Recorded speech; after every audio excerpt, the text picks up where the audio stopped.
The fluorescent lights of Walter Reed National Military Medical Center hummed with their familiar, sterile drone at 00 hours. Ward 4 existed in that strange twilight realm between sleep and wakefulness, where time moved differently and the boundaries between life and death grew thin. This wasn't the ward for routine recoveries or minor injuries. Ward 4 was reserved for the cases that mattered. High-value targets, intelligence assets, the men who knew too much and had survived just long enough to become targets themselves. The double doors at the corridor's end were reinforced steel, guarded by 4 United States Marines who looked like they'd been carved from granite in disappointment. They were tired, bored. 3 weeks into a rotation that consisted primarily of standing, watching, and resenting the comfortable chairs they weren't allowed to sit in. Then came the crash. The sound of shattering glass and clattering metal echoed from the nurses' station like a minor explosion. It was followed by a very feminine squeak of dismay that somehow managed to convey both surprise and inevitable resignation. "Oh no, oh no, no, no, not again." Sergeant Dalton Briggs, 6 feet 3 inches of Marine Corps muscle and barely suppressed aggression, rolled his eyes with such force it looked physically painful. His hand rested on his M4 carbine the way other men might rest their hand on a trusted dog. Except this dog could punch holes through concrete at 300 meters. "That's the 4th time tonight," he muttered, his jaw working like he was chewing gravel. 4th time.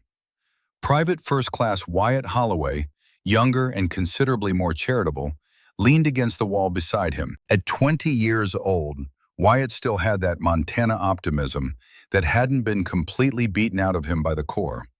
He tilted his head toward the commotion, a slight smile playing at the corner of his mouth. "Give her a break, Sarge. Night shift's rough on everybody." "Rough? You know what's rough, Holloway? Rough is Fallujah. Rough is Helmand Province. Rough is not being able to carry a damn tray without destroying hospital property." Down the hallway, illuminated by the harsh overhead lights that made everything look slightly apocalyptic, a young woman scrambled on the polished linoleum floor. She wore scrubs 2 sizes too large, making her look like a child playing dress-up in her parents' clothes. Her brown hair had escaped from what was supposed to be a professional bun, now resembling something a bird might consider building a nest in. Thus thick frame glasses sat askew on her nose as she frantically gathered the pieces of what had once been a medication tray. Her name tag read, M. Keller, R.N. To the Marines, she was simply Butterfingers. Corporal Sloan Mercer, the only woman among the guards and someone who took her role with deadly seriousness, watched the chaos with narrowed eyes. At 28, Sloan had fought tooth and nail for every ounce of respect in a male-dominated field. She had exactly 0 patience for women who reinforced negative stereotypes. "This is a high-security medical facility," Sloan said, her voice carrying the kind of frost that could give frostbite to polar bears. "We're protecting a general who holds classified intelligence that could compromise national security. And our nursing staff consists of someone who can't walk 10 feet without creating a disaster zone." Briggs grunted his agreement. "Command said we'd get the best. We got her instead." Meredith Keller finally managed to gather the broken vials and shattered glass into a pile. She stood up too quickly, banged her hip against the medication cart, and let out a small yelp of pain. Her face flushed red with embarrassment. "I'm so sorry," she called out to no one in particular, her voice carrying that nervous edge of someone who'd been apologizing for their existence their entire life. "The wheel caught. I'll clean this up right away. Don't come over here. It's glass everywhere. Very sharp. I'll handle it." Lance Corporal Garrett Finch, stationed near the stairwell, shook his head. "How does someone that clumsy even graduate nursing school?" "Probably the same way they're letting women into combat roles," Briggs muttered. "Lowered standards." Wyatt frowned. "That's not fair, Sarge." "You know what's not fair, Holloway? Me standing here for 12 hours guarding a comatose general while Butterfingers over there practices her audition for America's funniest home videos. What none of them saw, what they couldn't see, was the microscopic adjustment Meredith made as she bent to retrieve the glass. Her left hand, supposedly fumbling for a shard near the base of the nurse's station, actually pressed a small pressure sensor into place beneath the desk's lip. The device was no larger than a button cell battery. It would monitor foot traffic and detect any unusual weight distribution that might indicate someone trying to breach the ward. Her right hand, reaching for the dustpan, briefly made contact with the underside of the desk, where she'd previously secured a polymer blade. Still there, still accessible. 3 seconds to acquire if needed. And when she stood up, banging her hip in what appeared to be trademark clumsiness, she was actually checking the blind spot of the hallway's security camera. Still present, still viable for approach from the eastern corridor. Meredith dumped the glass into the sharps container, took a breath that looked like someone steeling themselves against further humiliation, and walked toward the Marine Guards. She carried a clipboard pressed against her chest like a shield, her head down, avoiding eye contact with Sergeant Briggs, who frankly terrified her, or appeared to. "Vital check for General Webb," she mumbled, her voice barely above a whisper. Briggs stepped directly into her path. At his full height, he towered over her by more than a foot. He looked down at her the way someone might examine an interesting but ultimately disappointing insect. "You sure you can handle a thermometer without accidentally performing an exorcism, Keller?" Meredith flinched. The flinch was perfect. The flinch had taken 3 weeks of practice to get exactly right. Just enough fear, just enough submission, just enough helplessness to make these warriors dismiss her as completely beneath their notice. "I'm qualified, Sergeant," she said softly. "Please, I need to do my job." Wyatt moved his hand in a small gesture. "Let her through, Sarge." Briggs held his position for another 3 seconds, just long enough to establish dominance, then stepped aside with exaggerated slowness. "All yours, Nightingale. Try not to kill him with your bedside manner." Meredith squeezed past, her shoulder brushing against Briggs's tactical vest. As she passed, her eyes flickered, so fast no one caught it, to the placement of his spare magazines, the tension of his rifle sling, the location of his sidearm's holster release. 3.2 seconds to disarm him, if necessary. Acceptable parameters. The door to General Webb's room whispered shut behind her, sealing her into the darkness broken only by the soft green glow of medical monitors. The steady beep of the heart monitor provided a rhythmic soundtrack to the room's heavy silence. And just like that, the nervous nurse vanished. Meredith's posture straightened instantly. The shuffle became a predator's glide. She moved to the window first, standard protocol, and peered through the blinds with eyes that were suddenly cold, calculating, and dangerously alert. She scanned the parking lot below, cataloging vehicles, identifying sightlines, checking for thermal signatures that might indicate concealed positions. Clear. She turned to the bed. Webb's vitals remained stable on the monitor, pulse steady, blood pressure normal. The man who'd shaped foreign policy for 3 administrations now lay vulnerable, his survival dependent on the disguise holding for just a few more hours. She didn't check his chart. She didn't need to. Instead, she walked to the bathroom, knelt beside the sink, and verified that the polymer Glock 19 she'd secured there 3 days ago remained in place. Taped beneath the U-bend, wrapped in plastic, invisible to metal detectors and cursory searches. Still there, still loaded. Chambered round 14+1.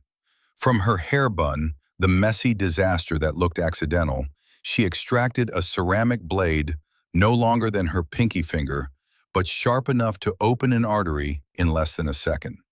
She examined the edge, found it satisfactory, and returned it to its hiding place. Then she stood, looked at her reflection in the darkened window, and remembered. Remembered the freezing surf of Coronado, the instructors screaming that women couldn't hack it, the men who'd washed out while she kept going, the bell she'd refused to ring, the bell that represented quitting, the bell that would have meant admitting she didn't belong.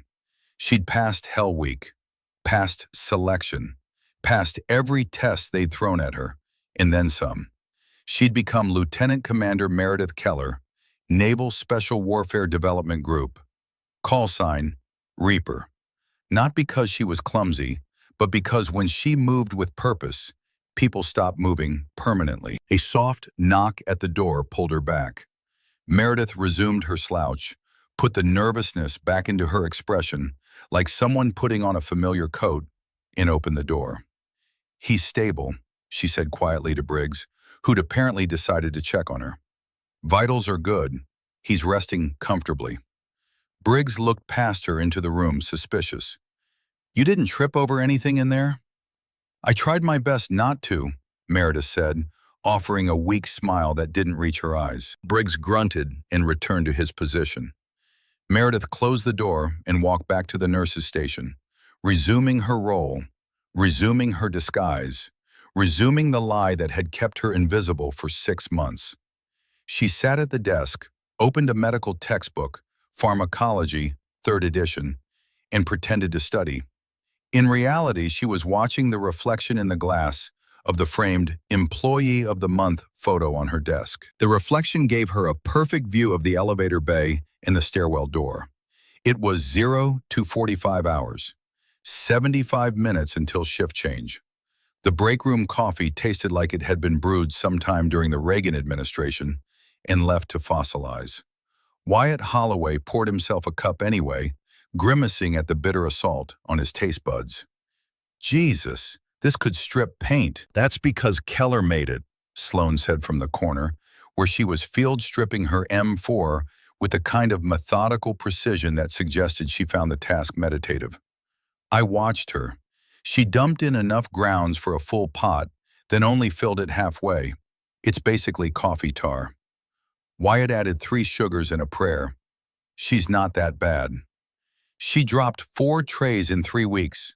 She's been here 90 days and I've seen her trip over flat surfaces. Yesterday, she somehow got tangled in an IV line and nearly pulled it out of a patient. She's a liability." "She's trying." "Trying isn't good enough when lives are on the line." Sloan slammed the bolt carrier back into place with more force than necessary. "This is Ward 4. We guard high-value targets.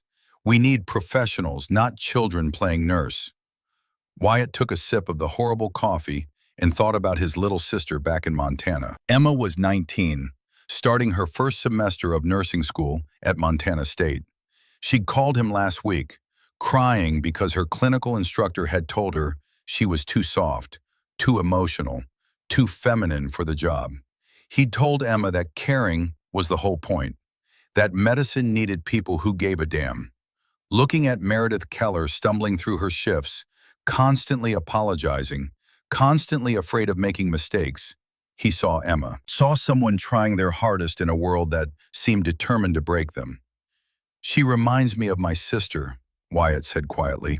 Sloan's expression softened, but only slightly. "Your sister Emma? The one applying to nursing programs?" "Yeah, she's starting this fall. Wants to work in a military hospital someday, just like Keller."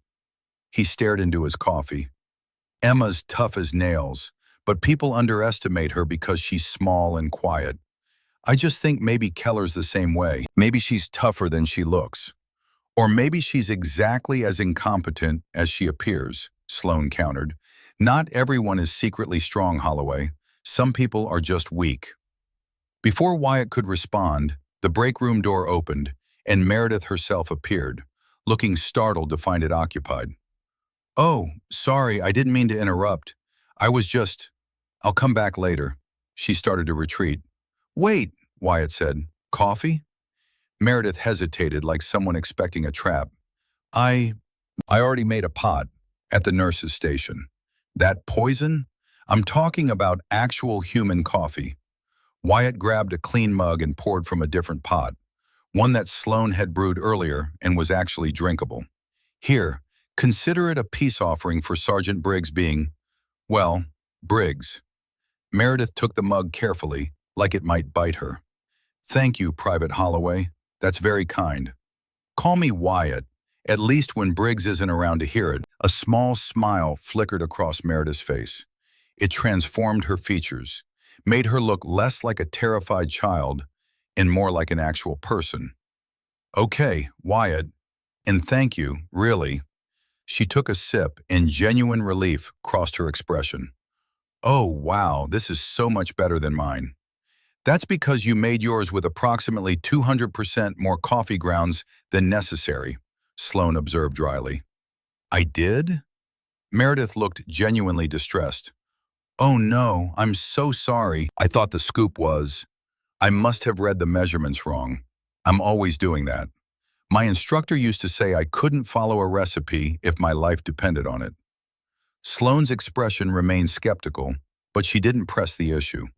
Instead, she returned to reassembling her rifle. Wyatt gestured to the empty chair. "You can sit, you know. Take a break." "I shouldn't. I need to check on General Webb again in 20 minutes, and I still need to prep the morning medication rounds, and 5 minutes won't kill anyone," Wyatt insisted. "Besides, you look exhausted." Meredith did look exhausted. Dark circles under her eyes suggested multiple nights of poor sleep. Her hands had that slight tremor that came from too much caffeine and too little rest.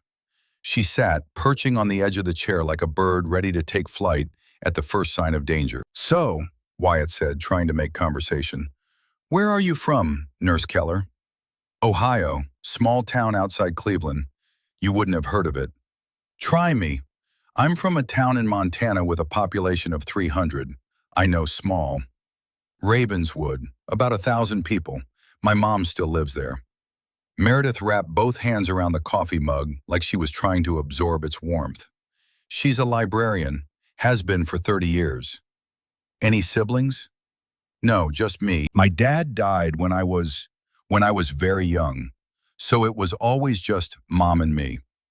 Something flickered in her expression, pain, old and familiar. "She wanted me to stay in Ravenswood, get married, have kids, live a normal life, but I wanted to serve, wanted to do something that mattered." "Nursing matters," Wyatt said firmly. "Does it? I mean, look at me. I can barely make it through a shift without breaking something." She laughed, but it was a hollow sound. "Sergeant Briggs is right. I don't belong here." "Briggs is wrong about a lot of things," Wyatt countered. "You care about your patients. I've watched you with General Webb. You check on him every hour, even when you don't have to. You adjust his blankets. You talk to him like he can hear you. That's what makes a good nurse, not perfect coordination."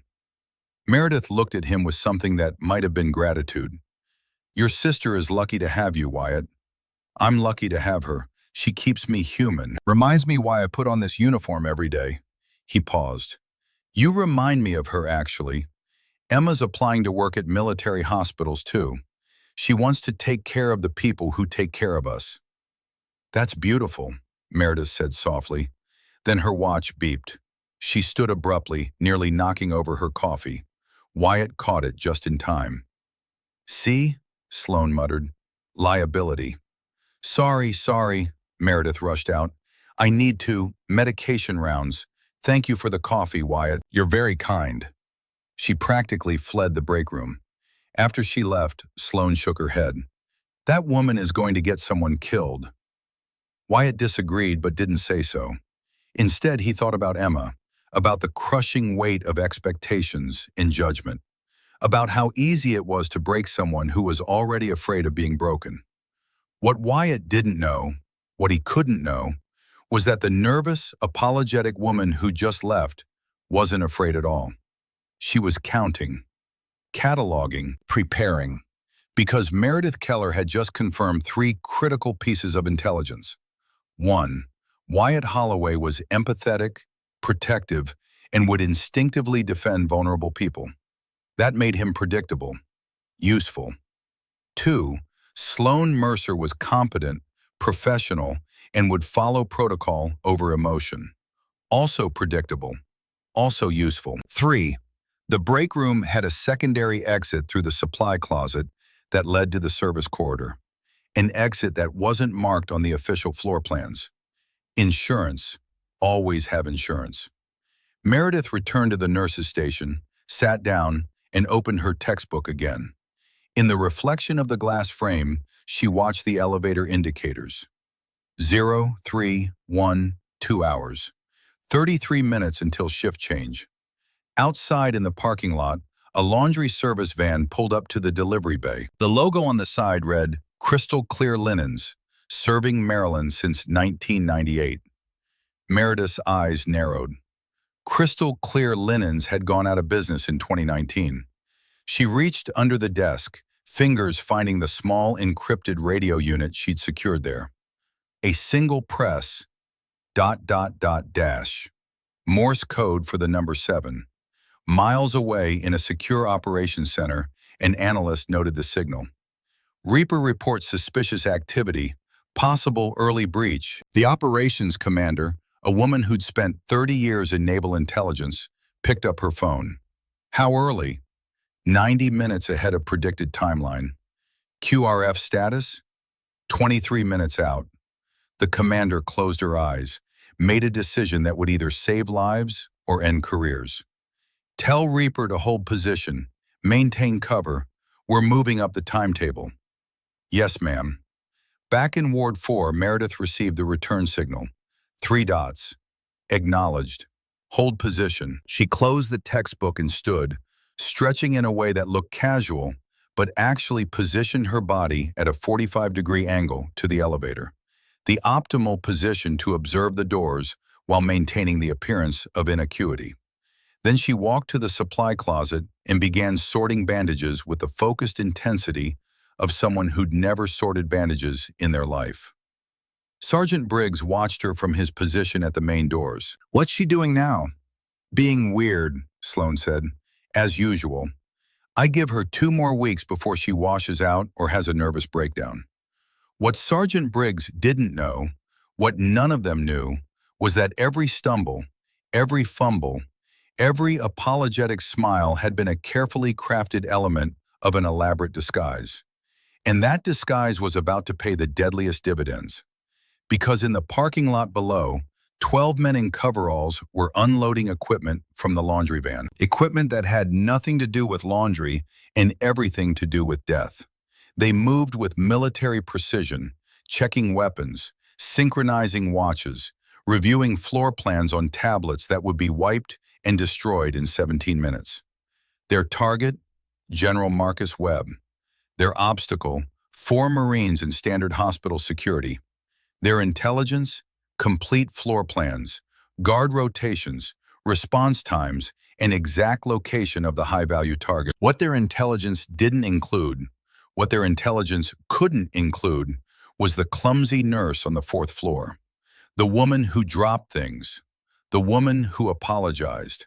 The woman who'd been invisible for 6 months. The woman whose real name was Reaper. And tonight, they were going to learn exactly how she'd earned that name. The clock on the wall ticked towards 0330. The lights flickered once, twice, and then, with a sound like the world taking a breath before screaming, they died completely. Ward 4 plunged into darkness, and everything changed. The darkness was absolute for exactly 3 seconds. Then the emergency lighting kicked in, bathing Ward 4 in a hellish red glow that made everything look like a scene from a nightmare. The sudden transition from sterile white fluorescence to crimson shadow transformed the familiar corridor into hostile territory. Sergeant Dalton Briggs reacted on pure instinct, his M4 carbine coming up to a ready position as his eyes struggled to adjust. Power surge!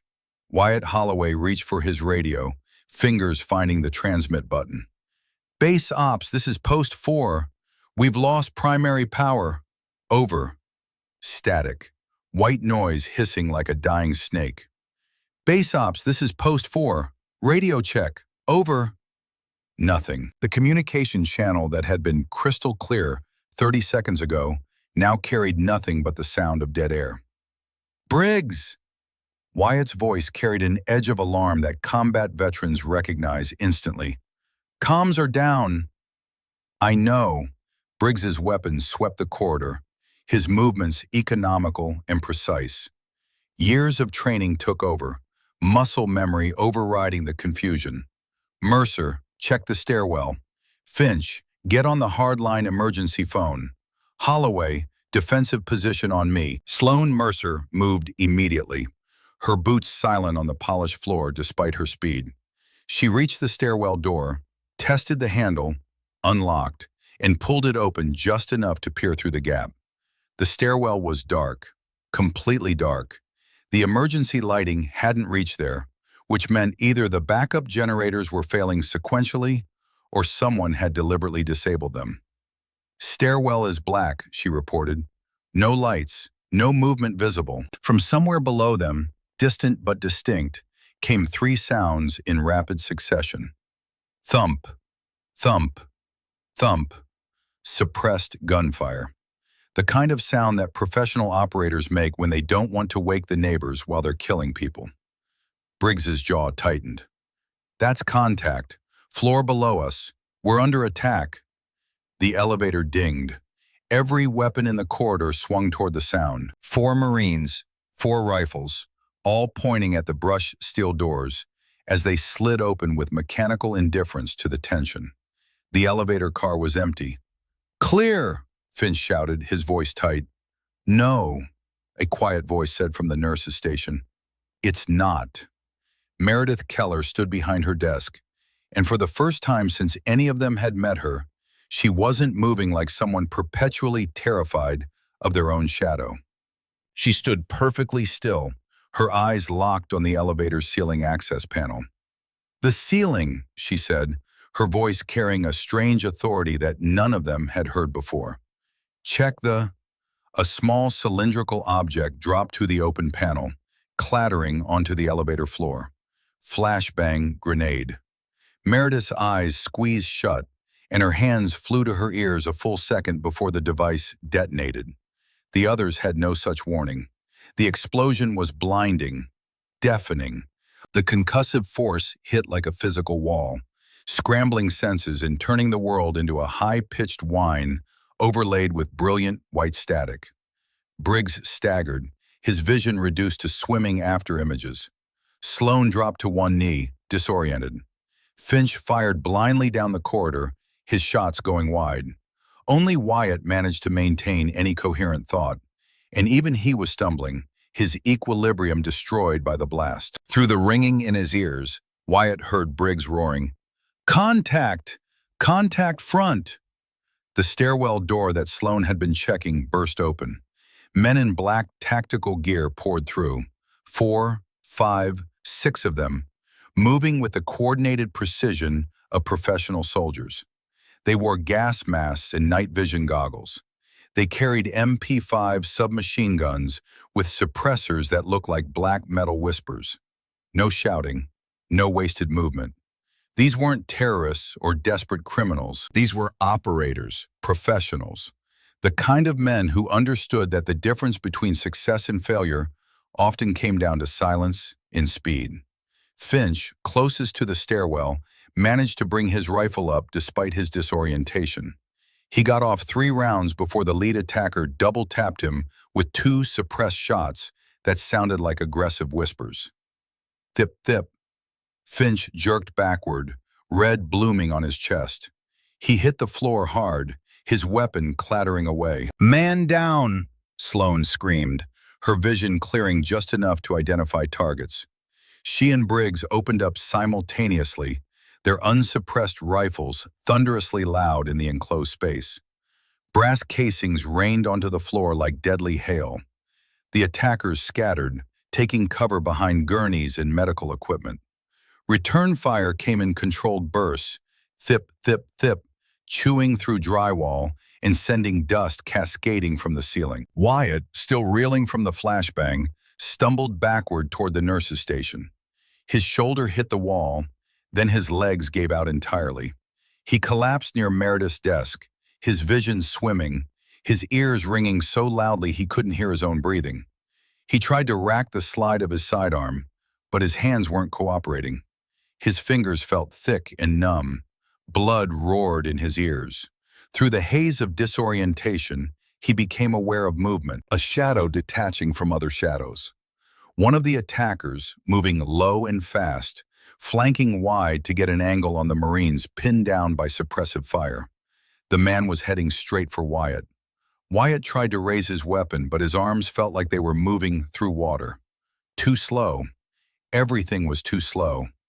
The attacker rounded the corner of the nurse's station, his MP5 rising to deliver the kill shot. And then, something impossible happened. Meredith Keller exploded into motion. She didn't move like a frightened nurse. She moved like violence incarnate. Her right hand grabbed a heavy metal hole punch from the desk, 3 pounds of solid steel, and she lunged forward with a speed that seemed to violate the laws of physics. The hole punch swung in a tight arc and connected with the attacker's throat with a wet, crunching sound that Wyatt heard even through his damaged hearing. The man's windpipe collapsed. He gagged, his weapon dropping as his hands flew to his ruined throat. Meredith didn't pause. In one fluid motion, she grabbed the front of his tactical vest, spun him around to face his own team, and used him as a human shield. 2 rounds meant for her struck his backplate instead. Thump, thump, the impacts driving him into her. She caught the dying man's MP5 as it fell, her hands moving with the practiced efficiency of someone who'd done this 1,000 times. Her finger found the trigger. Her stance dropped into a perfect Weaver position, and she fired. Thip, thip, thip, thip. 4 rounds. 2 attackers by the elevator dropped, neat holes appearing in their ballistic visors. Wyatt stared, his concussed brain trying desperately to process what he was seeing. The woman who couldn't carry a lunch tray without disaster was now executing controlled bursts with the precision of a competition shooter. She let the human shield drop, vaulted over the desk with athletic grace that would make an Olympic hurdler jealous, and slid across the waxed floor to Wyatt's position. Her glasses were gone. Her eyes were wide, but not with fear, with pure, focused adrenaline. When she spoke, her voice was completely different. Low, commanding, dangerous. "Stay down, Wyatt." It wasn't a suggestion, it was an order. Briggs had managed to get behind a mobile medical cart, using it as cover while he reloaded. He glanced toward the nurse's station, expecting to see carnage. Instead, he saw Meredith Keller holding a submachine gun like it was an extension of her body, laying down suppressive fire with textbook perfect technique. "What the hell?" Briggs roared, his voice nearly drowned out by gunfire. Meredith ignored him. She ripped a tourniquet from Wyatt's vest. "Apply this, high and tight, now." Wyatt, vision finally starting to clear, looked down and realized he'd been shot. His left thigh was bleeding, not arterial spray, thank God, but enough to matter. "Meredith," he stammered. "Move, Marine!" She barked the command with such authority that Wyatt's hands moved on their own, fumbling the tourniquet into place. Meredith turned back to Briggs and Sloan, who were being forced back by concentrated fire from at least 6 attackers. The mercenaries were advancing, using suppressing fire and movement tactics that spoke of military training. "Sergeant," Meredith shouted, "they're cutting the hard line. Fall back to Webb's room. We bottleneck them at the door." Briggs stared at her like she'd started speaking Mandarin. The woman he'd dismissed for weeks was giving him tactical orders. "I said, move." Meredith fired another burst, dropping a merc who'd gotten too confident. "Go!" Something in Briggs's combat-trained brain recognized command voice when he heard it. He grabbed Sloan by her vest. "Fall back! Into the room!" They scrambled toward General Webb's door, firing as they retreated. Meredith provided covering fire, her movements economical and precise. She burned through the rest of her magazine, ejected it with a smooth motion, and discovered she had no spare ammunition for the MP5. She dropped the weapon, drew a polymer fighting knife from somewhere in her scrubs. Where had that been hidden? And waited. An attacker rounded the corner. Meredith was on him instantly, the blade punching through the gap between his vest and helmet. He dropped without a sound. Then she was moving, sprinting toward Webb's room. She hit the door backwards, providing cover until the last possible second, then kicked it shut with her heel.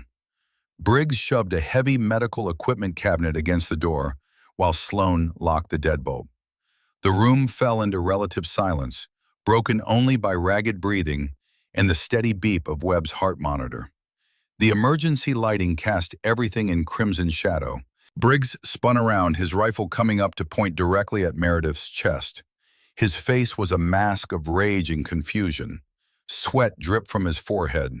His hands shook, not from fear, but from adrenaline overload. "Who are you?" he demanded, his voice shaking with barely contained fury. "Who the hell are you?" Meredith stood perfectly still, her hands visible, her stance non-threatening but coiled. Ready. The knife had disappeared, where Briggs couldn't fathom. "We can discuss my credentials later, Sergeant," she said, her voice ice-cold and utterly calm. "Right now, there are 20 more of them coming up those stairs, and you're almost out of ammunition. So unless you want General Webb to die, you're going to lower your weapon and listen to me." "Like hell I am." Briggs's finger moved to the trigger. "You could be one of them. You could be—" "She just saved our lives, Briggs." Wyatt was half sitting against the wall, his face pale from blood loss and shock. "I saw it. She saved me." "Shut up, Holloway." Sloan, weapon trained on the door, spoke without turning. "Briggs, we need her. Whatever she is, we need her right now." Meredith moved slowly, deliberately. She walked to the bathroom sink, reached underneath, and ripped away a strip of tape. She pulled out a polymer Glock 19, checked the chamber, and handed it grip first to Sloan. "Cover the window," she ordered. Sloan took the weapon, too shocked to do anything else. Meredith turned back to Briggs. The facade was completely gone now. The persona had vanished, replaced by something harder, colder, more dangerous. "My name is Lieutenant Commander Meredith Keller," she said quietly. "Naval Special Warfare Development Group. I've been undercover for 6 months protecting General Webb. I'm the nurse, and it's time for your medication, Sergeant. So either shoot me or lower the weapon, because we have about 90 seconds before they breach this room and kill all of us." Briggs stared at her, at the blood on her hands, at the way she stood, balanced, coiled, ready for violence, at the eyes that had suddenly gone from fearful to absolutely lethal. Slowly his rifle lowered. "What do we do?" he asked, and the question felt like swallowing broken glass. Meredith's expression didn't change. "We survive, Sergeant, by any means necessary." Outside in the corridor, voices spoke in Russian, orders being given, positions being established. The assault on the door would begin in seconds. And that's when a new voice spoke from the corner of the room, calm and measured, and carrying the weight of authority earned through decades of service. "Well done, Reaper." Everyone's head snapped toward the sound. General Marcus Webb's eyes were open. No, not General Webb. The voice was wrong. The posture was wrong. The man sitting up in the hospital bed pulled off what turned out to be a remarkably sophisticated disguise. A latex mask, contact lenses, gray wig.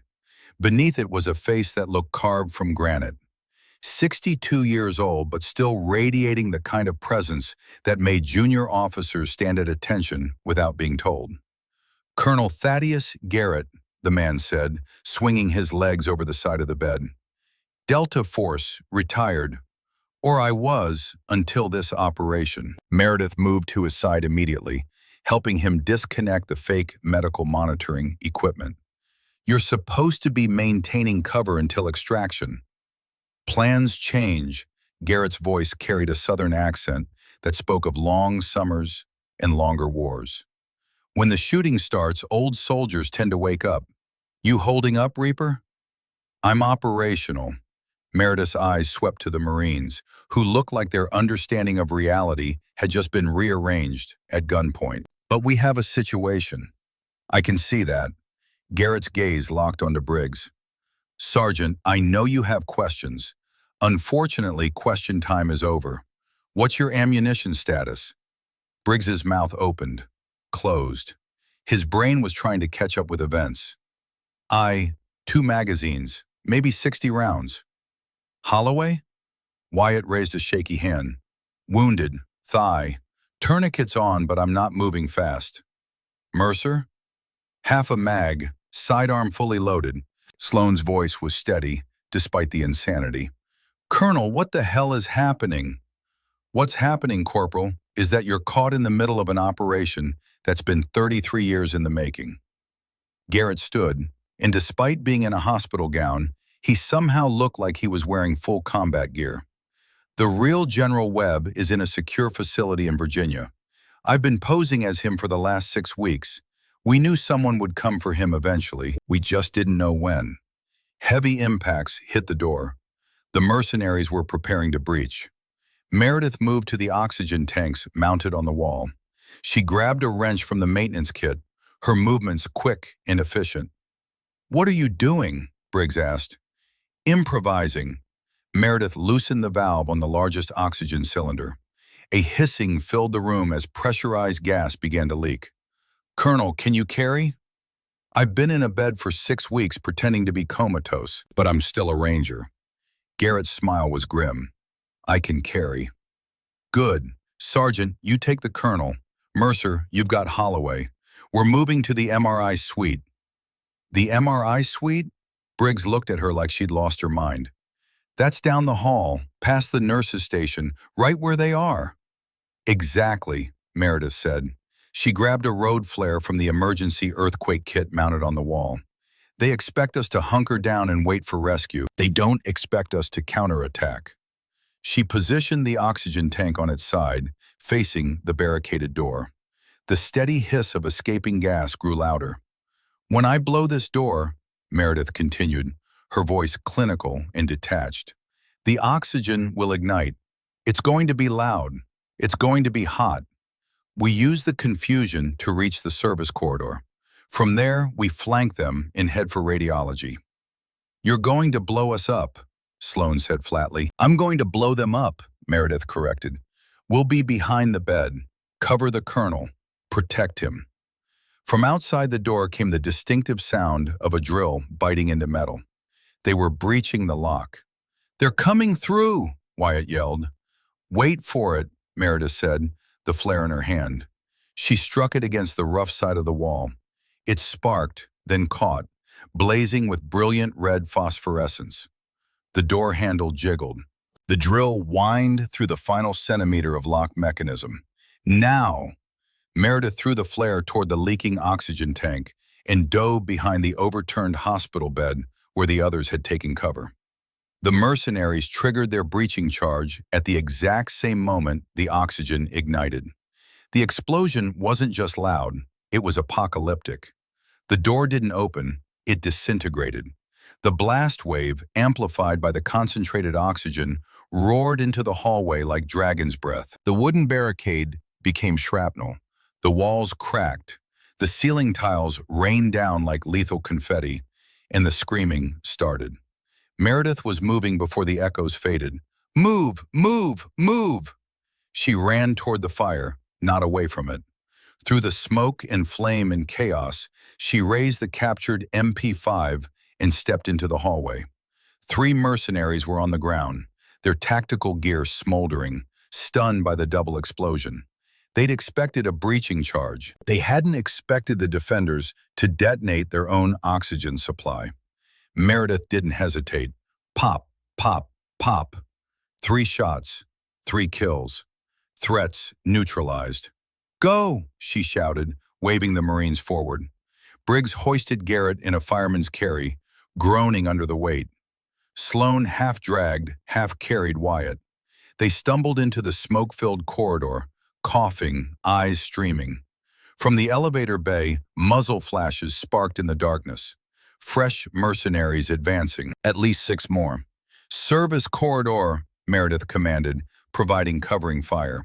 She burned through her remaining ammunition. Pop, pop, pop, pop, forcing the attackers to take cover. "Left, 20 feet, double doors." A bullet whined past Briggs's head, missing him by millimeters. It punched through his pant leg, leaving a smoking hole but somehow not touching flesh. They crashed through the service corridor doors. Meredith came through last, firing her final rounds. then kicked the door shut behind her. She jammed a broken mop handle through the door handles. It would buy them maybe 30 seconds. The service corridor was dark, narrow, and smelled of industrial bleach and old fear. Pipes ran along the ceiling. Linen carts cast strange shadows in the emergency lighting. "Everyone alive?" Meredith panted, checking her team. "Define alive," Wyatt gasped. His face was gray from blood loss, but he was conscious. Briggs leaned against the wall, his chest heaving. He looked at Meredith with something between awe and terror. "You're crazy. You are absolutely stark, raving mad." Meredith checked Garrett's pulse. Still strong. Crazy works when sane gets people killed. A crackle of static erupted from the radio on one of the dead mercenaries that Meredith had looted. She pulled it free, listening.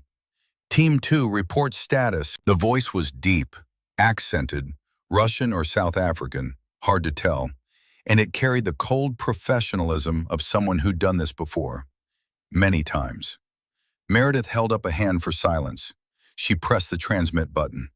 "Team 2 is down," she said quietly. "Clever, very clever." There was a pause. Then dark, dangerous laughter came through the speaker. "I know you can hear me, Lieutenant Commander Keller." Briggs's head snapped up. He mouthed, "They know your name?" Meredith's expression tightened. She pressed transmit again. "You have me at a disadvantage. I don't know yours. My name is Victor Volkov, and I think you're overestimating your position, Meredith.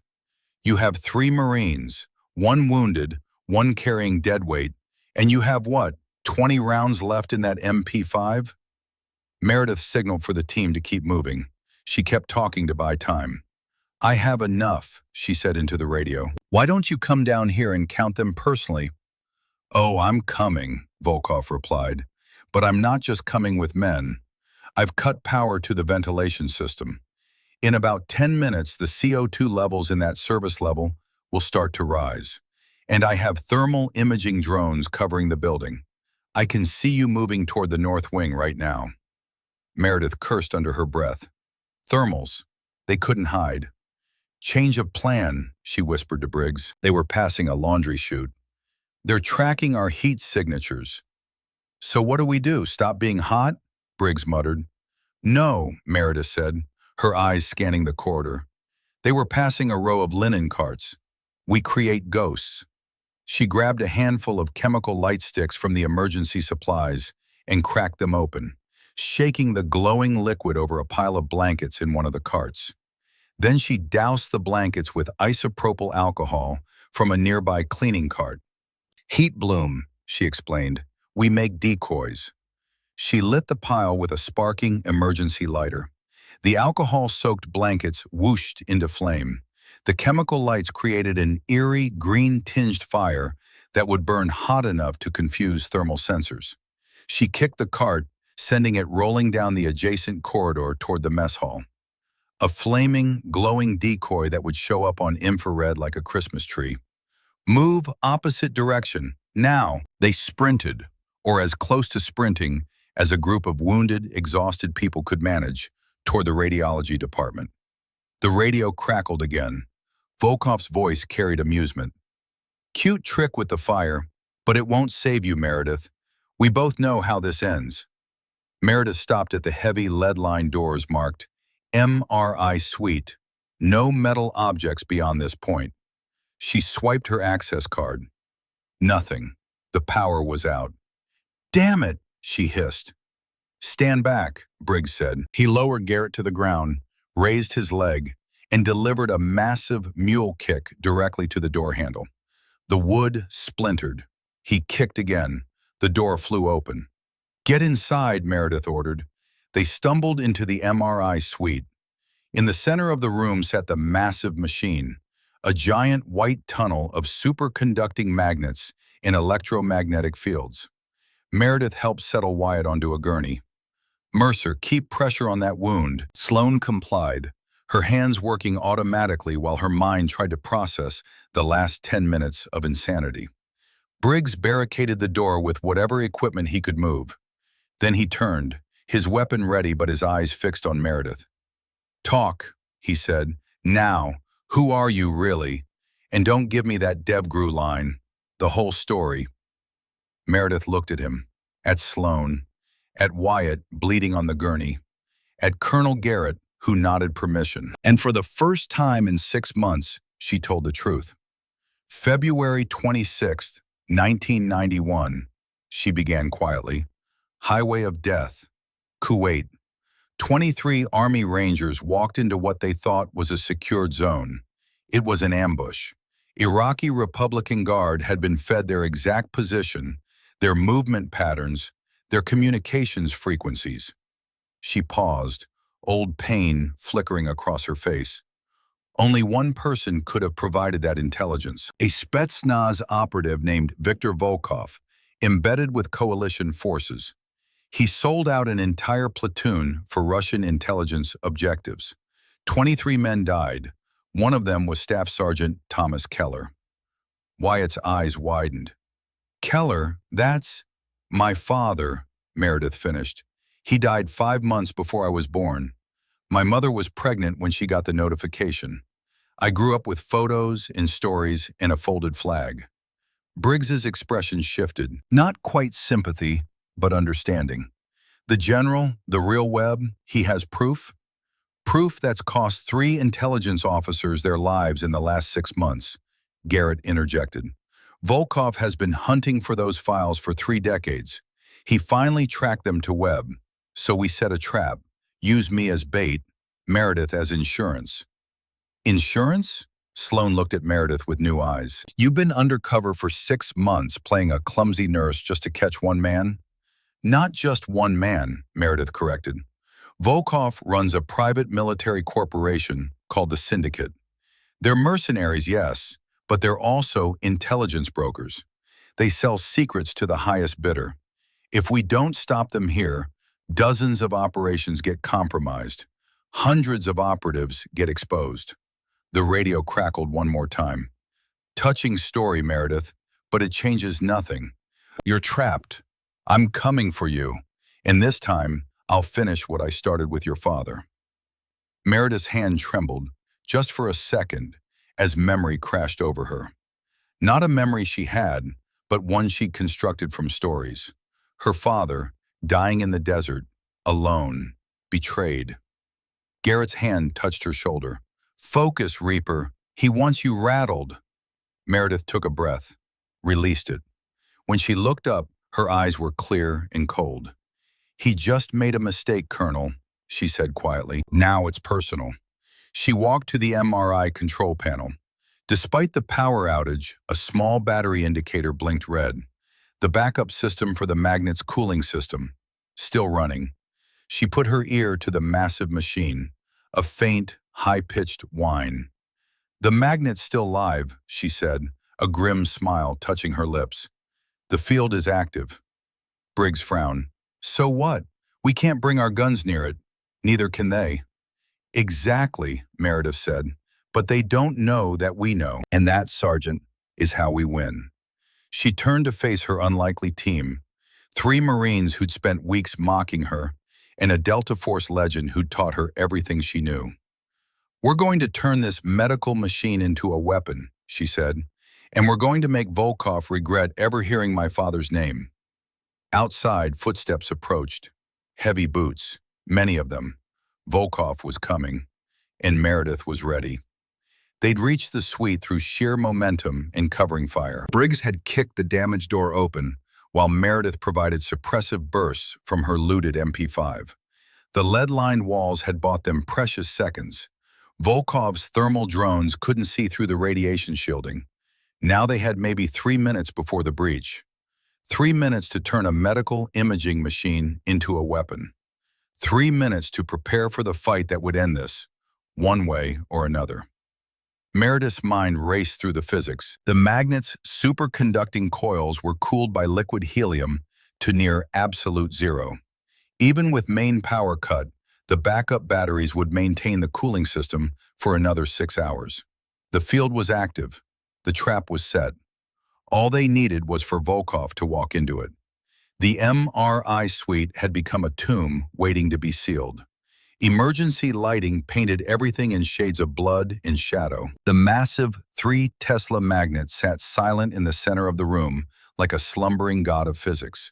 Its white cylindrical bore gaping open like a mouth ready to swallow the unwary. Meredith moved with purpose now, all pretense abandoned like a snake shedding dead skin.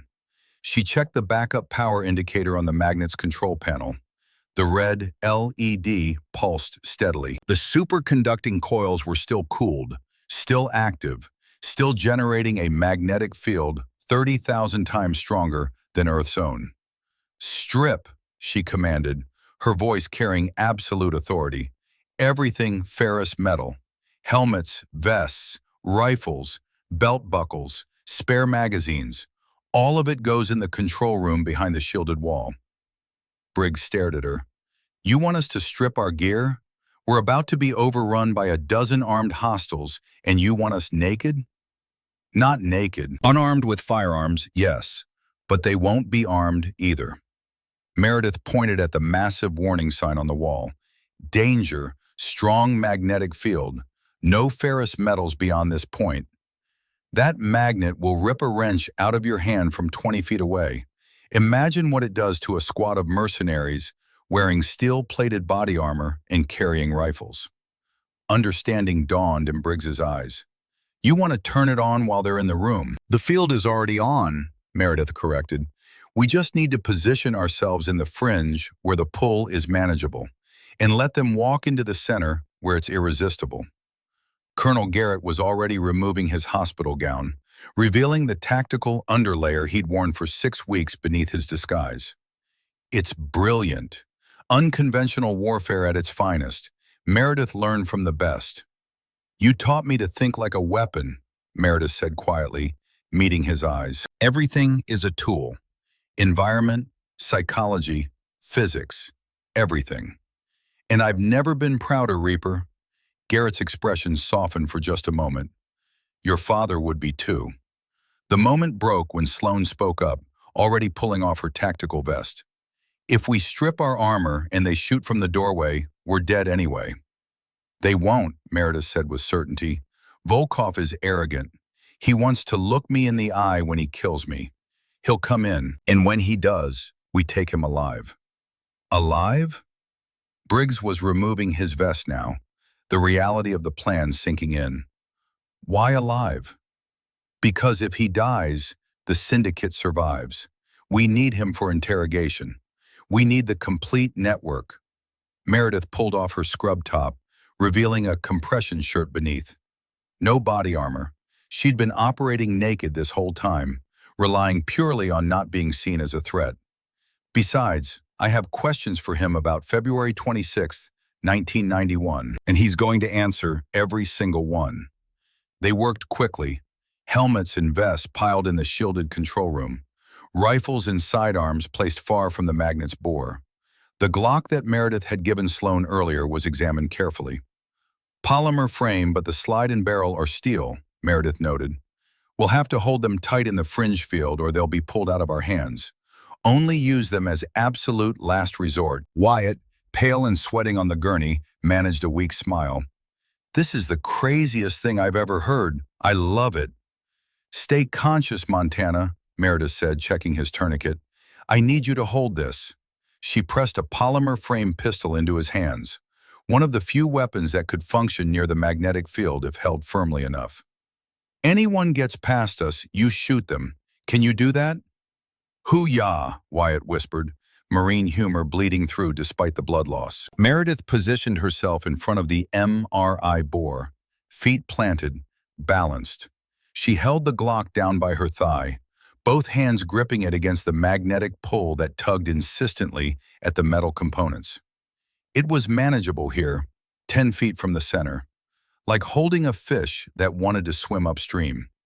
Briggs and Sloane took positions behind fiberglass medical cabinets on either side of the room.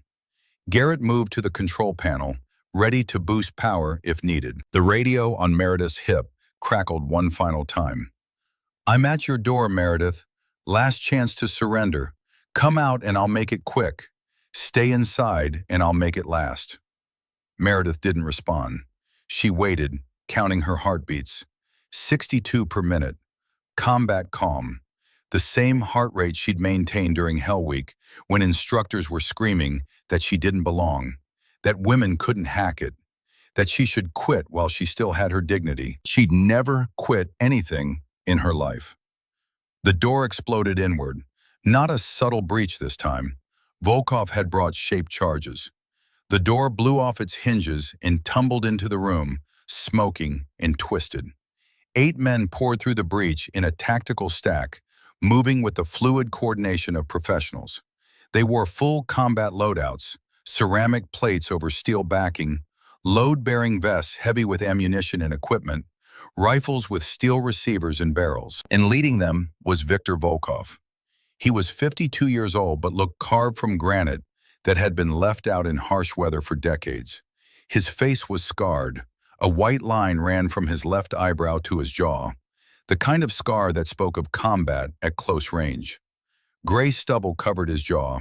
His eyes were the cold blue of Arctic ice. He wore the same tactical gear as his men, but he moved differently. Where they were simply competent, he was masterful. Each step placed with precision, each movement economical. This was a man who'd spent 3 decades killing people for money and ideology, and he was very good at both. He stopped just inside the threshold, his AK-74 scanning the room. His eyes found Meredith standing alone, apparently unarmed, looking small and vulnerable in her compression shirt and scrubs. Volkov smiled. It was not a pleasant expression. "Little Meredith," he said, his accent thick but his English perfect. "You look like your father. Same eyes, same determination." He took a step forward. "I remember Thomas Keller. He begged before he died." The lie was calculated, designed to enrage, to make her reckless. Meredith's expression didn't change. Her voice came out flat and cold. "Liar, Rangers don't beg, but you will." Volkov's smile widened. "Spirited, I like that." He gestured to his men. "Clear the room, find the others, kill everyone except her. I want her alive." His team advanced into the room, spreading out in a standard clear and sweep pattern. They were 6 feet in, 8 feet, 10 feet, entering the kill zone. Meredith's foot found the hidden switch she'd prepared earlier, a simple pressure plate rigged to the magnet's emergency power boost, a system designed to briefly increase field strength for diagnostic purposes. She pressed down. The magnet hummed, a deep, resonant sound that you felt in your teeth and bones. The magnetic field, already powerful, surged to maximum strength, and physics took over. The first mercenary's rifle was ripped from his hands with such force that it broke his trigger finger. The AK-74 flew through the air like it had been fired from a cannon, slamming into the MRI bore with a metallic clang that echoed like a church bell. "What the?" The mercenary's words cut off as his body armor yanked him forward. The steel trauma plates in his vest, designed to stop bullets, now became anchors dragging him toward the magnet. He tried to plant his feet, but it was like trying to stop a freight train with willpower.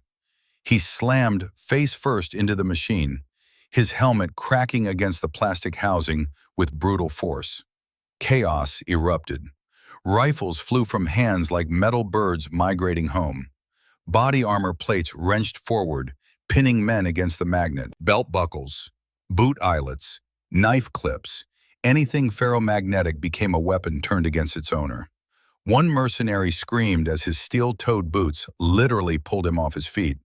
He crashed into the MRI bore sideways, his legs trapped, his body bent at an unnatural angle. Another tried to unclip his vest, fingers fumbling with buckles, but the magnetic force was already pulling individual plates through the fabric. They tore free and shot forward, one catching him in the jaw with bone-breaking force. Volkov roared in fury, "Get out! Fall back!" But it was too late. His team was pinned, trapped by their own equipment. The magnet had become a steel trap, and they'd walked directly into it. Volkov himself had reacted faster than his men. The instant he felt the pull, he dropped his rifle and started ripping at his vest closures. His fingers found the quick-release tab, and he tore it free. The vest flew from his body and slammed into the magnet with thunderous force. He stumbled backward, now wearing only his tactical underlayer. His hand went to his belt and came up with a ceramic combat knife, one of the few weapons that wasn't affected by the magnetic field. His eyes locked onto Meredith. "Clever girl. Smart enough to know you'd prepare for metal detectors," Meredith replied. She'd already dropped her Glock. The magnetic pull had become too strong to hold. "Not smart enough to prepare for a 3 Tesla magnet." Volkov circled left. Meredith mirrored him, maintaining distance. Around them, his team writhed and groaned, pinned against the machine or struggling to free themselves from equipment that had become prison bars. "You think this changes anything?" Volkov's voice was conversational, almost friendly. "Your father died alone in the desert, bleeding out from a gut shot. I watched him. I was 21 years old, proving myself to the Bratva. His death was my first payment." "You're lying," Meredith said, but something in her voice wavered. "You were Spetsnaz, not mob." "I was many things. Still am." Volkov lunged, the ceramic blade flashing toward her throat. Meredith moved like water, flowing aside from the strike. Her hand snapped out in a classic Krav Maga deflection, redirecting the blade away from vital areas. She stepped inside his guard and drove her knee toward his groin. Volkov twisted, taking the knee on his thigh instead. His free hands shot out, fingers like iron bars wrapping around her throat. "Your father's last words," Volkov hissed, his face inches from hers, "were 'Tell my wife I love her.'" Very touching, very weak. Rage flared in Meredith's chest, white hot and blinding. Exactly what he wanted. Angry people made mistakes. But Meredith had been trained by the best. Garrett's voice echoed in her memory. "Anger is fuel. Channel it, control it, use it." The pocket of her scrubs and came up with a small plastic syringe, the same one she'd been carrying since the beginning of her shift. The same one she'd prepared for exactly this contingency. She jammed the needle into Volkov's neck and depressed the plunger. Succinylcholine, a paralytic agent used for intubation. Fast-acting, devastating. Volkov's eyes widened. "You?" His words cut off as his voluntary muscle control vanished. His hand released her throat. His legs buckled. He toppled forward, Meredith catching him and lowering him to the floor with surprising gentleness. He lay on his back, fully conscious, fully aware, but unable to move anything except his eyes. Unable to speak, unable even to breathe without assistance. Meredith knelt beside him, her face expressionless. "That's the same drug you used on my father's convoy, except I used half the dose. You're not dying, not yet. You're going to live long enough to tell me everything. And then you're going to live longer, rotting in a black site where you can spend the rest of your life thinking about the 23 men you murdered." She leaned closer, her voice dropping to a whisper that only he could hear. "My father's last words weren't about my mother. They couldn't be. He died 5 months before I was born. So you just told me your story was a lie. Thank you for that clarity, Victor. Now I know exactly how much of a coward you are." Briggs emerged from cover, staring at the carnage. 6 mercenaries pinned against the MRI machine like insects on a collector's board. 2 more unconscious on the floor. And Volkov, the infamous ghost of Desert Storm, paralyzed and helpless at Meredith's feet. "Holy hell," Briggs breathed. Sloane moved to secure the conscious mercenaries with zip ties, her movements mechanical, her face showing the strain of processing the last hour. "Command is going to lose their minds when they read the after-action report. If they believe it," Garrett said, moving from the control panel. He looked down at Volkov with an expression of profound satisfaction. 3 decades hunting this bastard. 3 decades he's been a ghost. And it took one determined woman to bring him down. The overhead lights suddenly flickered and hummed to life. The regular fluorescent lighting seemed almost obscenely bright after the emergency reds. A moment later, the PA system crackled. "Attention, all personnel. This is base security. The facility has been secured. QRF is inbound. Remain in place. Medical teams are en route." Meredith stood, swaying slightly.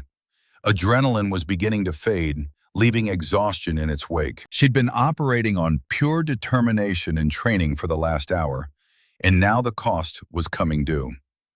"We need to kill the magnet," she said, her voice suddenly sounding very tired, "before someone else walks in here with a belt buckle and gets pulled into the bore." Garrett hit the emergency quench button. With a hiss of escaping helium, the magnetic field collapsed. Rifles, vests, and body armor clattered to the floor. The mercenaries pinned against the machine slumped, no longer held by invisible force. The room fell silent except for groaning and labored breathing.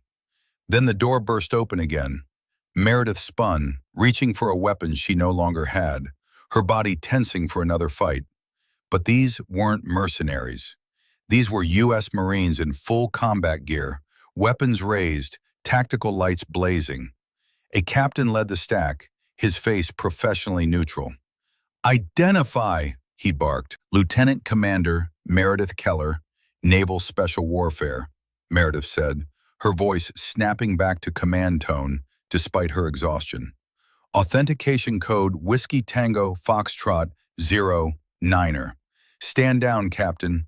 Threats are neutralized." The captain tapped his earpiece, listening to confirmation from somewhere up the chain. His expression shifted from tactical alertness to something approaching awe. "Authentication confirmed," he said quietly. "Ma'am?" He noticed her compression shirt, the blood on her hands, the paralyzed man at her feet. Jesus Christ, what happened here? "Physics happened," Garrett said dryly, "and one hell of an operator." Medics pushed past the security team, immediately going to Wyatt. More secured the unconscious and semi-conscious mercenaries. Someone called for a specialized transport for Volkov. Meredith walked over to where Wyatt lay on the gurney. The young Marine's color was better now that the medics were working on him, establishing an IV line, preparing him for transport. "Hey, Montana," she said softly. "How you holding up?" "Better than my first rodeo," Wyatt managed a weak smile. "That was the most insane thing I've ever been part of. My sister is never going to believe this." "Tell her that heroes come in all shapes," Meredith said. "And sometimes they look like clumsy nurses who can't carry a tray without dropping it." "I'll never doubt a clumsy nurse again," Wyatt promised. Sloan approached, her professional mask finally cracking to show exhaustion and grudging respect. "Commander Keller, I owe you an apology. I judged you, harshly." "You judged the persona I created," Meredith corrected. "That was the point. If you'd trusted me, you would have watched me too closely. The enemy would have noticed. The disguise only worked because it was complete. Still, I should have seen."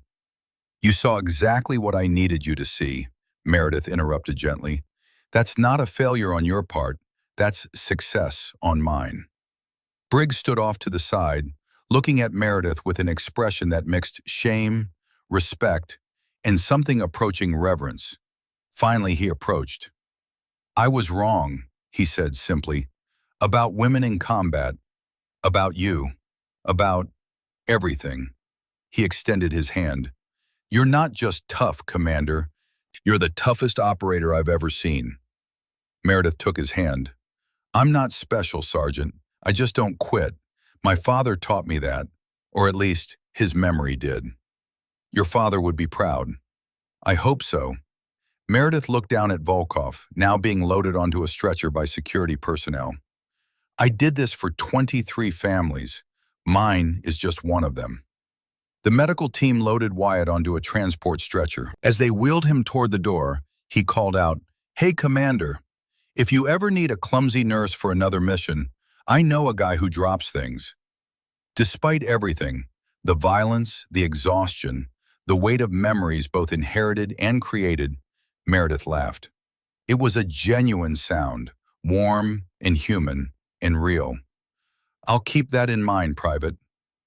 3 weeks later, the sky over Arlington National Cemetery was brilliant blue, the kind of perfect autumn day that felt like a gift. The ceremony took place in a section of the Memorial Amphitheater reserved for special occasions. General Marcus Webb, the real one, recovered and healthy, stood at a podium before an assembly of Marines, Navy personnel, and several very uncomfortable-looking men in suits who definitely work for agencies that didn't officially exist. Lieutenant Commander Meredith Keller, General Webb's voice carried across the assembled crowd, for actions above and beyond the call of duty, for exceptional valor in the face of overwhelming odds, and for bringing justice to 23 fallen Rangers and their families, the United States Navy awards you the Navy Cross. He pinned the medal to Meredith's dress-white uniform. She saluted crisply, her eyes straight ahead, but there was moisture gathering at the corners. The general lowered his voice so only she could hear. "Your father would be very proud, Commander." "Thank you, sir," she whispered. General Webb paused, his voice heavy. "And posthumously, the Silver Star is awarded to Lance Corporal Garrett Finch, who gave his life holding the line. His sacrifice bought the seconds that saved this team." A Marine in dress blues accepted the medal on behalf of Finch's family. Meredith closed her eyes briefly. She'd barely known him, just another Marine guard making jokes about her clumsiness. Now he was gone, and she was here. The arbitrary calculus of survival. Silver Stars were awarded to Briggs, Sloan, and Wyatt, who attended in a wheelchair, his legs still healing but his spirits high. After the ceremony, as people dispersed to the reception, Briggs approached Meredith. He looked uncomfortable in his dress blues, like a man more at home in combat gear. "Commander," he said formally, then more quietly, "Meredith, I wanted to say thank you for saving our lives, for showing me that I was wrong about—" "You don't need to keep apologizing," Meredith interrupted gently. "You're a good Marine, Sergeant. You did exactly what I needed you to do. You provided security. You fought when it mattered. You didn't quit. That's all anyone can ask." "Still feels like I should have known," Briggs muttered. "If everyone could spot undercover operators, we'd be very bad at our jobs," Meredith pointed out. "Besides, I'm told you've stopped referring to clumsy nurses as liabilities." "Damn right I have," Briggs said. "Now I assume every clumsy person might secretly be a Tier 1 operator." "That's probably healthy paranoia," Meredith agreed with a small smile. Sloan joined them, walking with Wyatt's wheelchair. The young Marine had refused to miss the ceremony despite doctor's orders to rest. "So what happens now?" Sloan asked. "Where does the famous Reaper go from here?" Meredith looked toward where Colonel Garrett stood talking with other senior officers. He'd officially re-retired after the operation, but everyone knew men like him never truly left the fight. "Wherever I'm needed," Meredith said simply. "There are more Viktor Volkovs in the world, more operations that need someone who can be invisible when necessary." "More chances to play the clumsy nurse?" Wyatt grinned. "Maybe. Or maybe next time I'll be a clumsy janitor or a clumsy accountant. The uniform changes. The mission stays the same." They talked for a while longer, sharing the kind of dark humor that people who've survived combat use to process trauma. Eventually, the reception wound down. People drifted away toward their next assignments, their next missions, their next wars. Meredith found herself standing alone near the tomb of the unknown soldier. The changing of the guard was about to take place, that precise ceremony that happened every hour, regardless of weather or circumstance. Colonel Garrett approached, moving with the quiet dignity of a man who'd seen too much death and chosen to honor it through continued service. "Penny for your thoughts, Reaper," he said. "Just thinking about legacy," Meredith replied. "About what we leave behind. My father died before I was born, but his legacy made me who I am." Volkov thought he could erase that legacy with lies. He was wrong. "Thomas Keller's legacy isn't just you," Garrett said. "It's every person who refuses to quit when things get hard. It's every operator who understands that the mission matters more than glory. It's in the Rangers whose names we cleared. That's a legacy worth having. What about your legacy, Colonel? What do you leave behind? Garrett smiled. I leave behind operators like you, students who surpass their teacher. That's all any of us can hope for. They stood in companionable silence, watching the guard change.